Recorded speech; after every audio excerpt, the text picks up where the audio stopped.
Narsapeta rural లిమిట్స్లో ఉన్నటువంటి ఈ జగనన్న కాలనీలో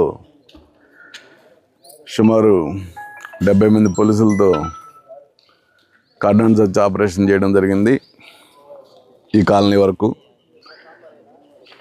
కార్డన్ సెర్చ్ ఆపరేషన్లో భాగంగా ప్రతి ఇల్లు కూడా ఇల్లు తిరిగి మా వాళ్ళు చెక్ చేయడం జరిగింది.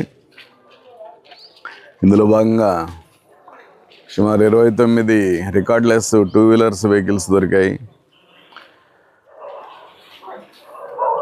ఈ కాలనీలో కార్డన్ సెర్చ్ ఆపరేషన్ చేయడానికి ప్రధాన కారణం ఇక్కడికి అంతా స్ట్రేంజర్స్ లాగా వస్తున్నారు, తాగుతున్నారు, తిరుగుతున్నారు, వెళ్తున్నారు.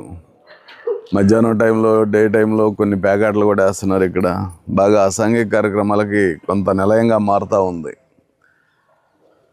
అది ఖచ్చితంగా కంట్రోల్ చేయాలి. అది అంతటితో ఆగదు. అది ఎవరో ఒకరు మర్డర్ అయిందాక వెళ్తూ ఉంటాయి.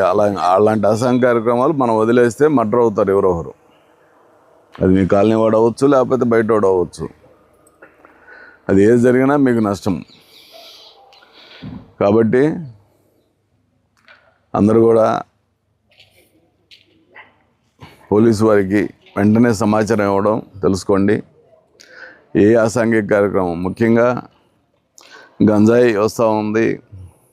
ఆటో వాళ్ళు, కాలేజ్ స్టూడెంట్స్ బాగా గంజాయికి అలవాటు పడుతున్నారు. ముఖ్యంగా ఆటో తోలేవాళ్ళు ఆ గంజాయి సిగరెట్లు కానీ, చాక్లెట్లు కానీ, లేకపోతే ఏదో ఒక విధంగా గమనిస్తున్నాం. అది చాలా డేంజర్. అది మీ దగ్గర చిన్న 1 గ్రామ్ దొరికినా సరే మీ జీవితం నాశనం అయింది. వెంటనే జైలుకి పోవాల్సి వస్తుంది. పోలీసు రికార్డుల్లోకి వచ్చేస్తారు. గంజాయి సప్లై కానీ, గంజాయి వాడుతున్న వ్యక్తిగా రికార్డులోకి వస్తారు. అది చాలా డేంజరు. కాబట్టి అలాంటి అసాంఘిక కార్యక్రమాల జోలికి పోకుండా ఏదైనా ఉంటే కానీ పోలీసు వారికి 112 నంబర్కి తెలియజేయండి. అదేవిధంగా ఇప్పుడు ముఖ్యంగా సైబర్ క్రైమ్ జరుగుతూ ఉంది. మీ అందరికీ తెలుసు. మీలో కూడా నష్టం ఎవరైనా బాధితులు ఉండొచ్చు. మీ ఫోన్కి ఏ అలర్ట్ వచ్చినా మీకు ఓటీపీ నెంబర్ చెప్పమని అడుగుతారు. మేము బ్యాంక్ నుంచి చేస్తున్నామంటారు. లేదా మీరు మీ ఫ్రెండ్ అని ఎవరో ఒకరి ద్వారా తెలియజేసుకున్నారే నీ ఫ్రెండ్ అని చెప్తారు. మీ ఫ్రెండ్కి ఫ్రెండ్ అని చెప్తారు. ఇట్లా రకరకాలుగా మీ దగ్గర ఓటీపీ తీసుకున్నారంటే మీ అకౌంట్లో అన్నీ వెళ్ళిపోతాయి డబ్బులు. అట్లా అపరిచిత వ్యక్తి ఎవరికి కూడా అట్లా తెలియజేయద్దు. ఆ విషయంలో చాలా జాగ్రత్తగా ఉండాలి. అదేవిధంగా మీరు ఇక్కడ టౌన్కి దగ్గరగా ఉన్నారు.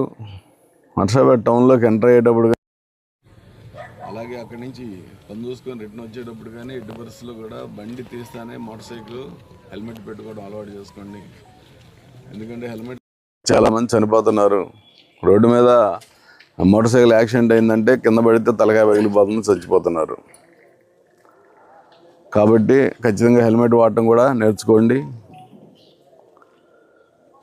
అదేవిధంగా ముఖ్యంగా ఏ చిన్న సమాచారం ఉన్నా మీ ఎస్ఐ గారికో, సిఐ గారికో, లేదంటే 112కి తెలియజేసి ఇక్కడ ఎలాంటి అసాంఘిక కార్యక్రమాలు జరగకుండా ఉండేందుకు మీరు సహకరించాలని మీ మనస్ఫూర్తిగా కోరుకుంటున్నాను.